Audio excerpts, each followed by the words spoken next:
3 jours après la découverte du corps supplicié de l'animateur Martinez Zogo, l'indignation ne retombe pas et désormais de nombreuses voix appellent à ce que la lumière soit faite sur cet assassinat crapuleux. Ainsi, c'est le Front des démocrates camerounais, FDC, dirigé par Denis Emilien Atangana, qui vient de faire une sortie à ce sujet devant le siège d'Amplitude FM à Yaoundé. Nous pensons qu'il faut la vérité, il faut la justice, et la seule possibilité d'avoir la vérité et la justice, ce serait l'institution d'une commission d'enquête indépendante. Pour cette formation politique, il n'est pas question de s'en remettre à une enquête ordinaire dans cette affaire. Ceux qui ont assassiné Martinez Zogo ne sont pas des citoyens ordinaires, ce ne sont pas des citoyens lambda.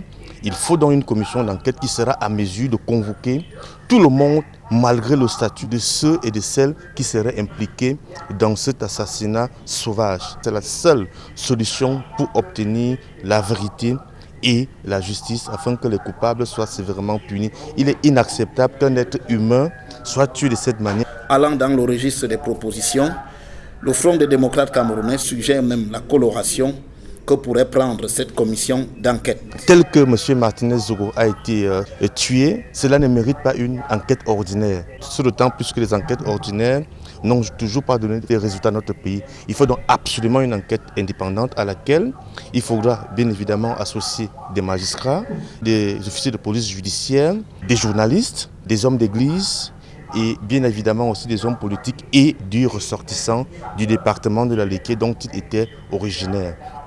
Par ailleurs, du côté de l'enquête autour de cette affaire, c'est le silence radio du côté du gouvernement, même si l'on sait que le procureur de la République s'est saisi de cette affaire, confiée à la Légion de gendarmerie du centre, qui n'avait pas encore eu accès aux images de vidéosurveillance de la ville de Yaoundé, qui sont gérées par la police.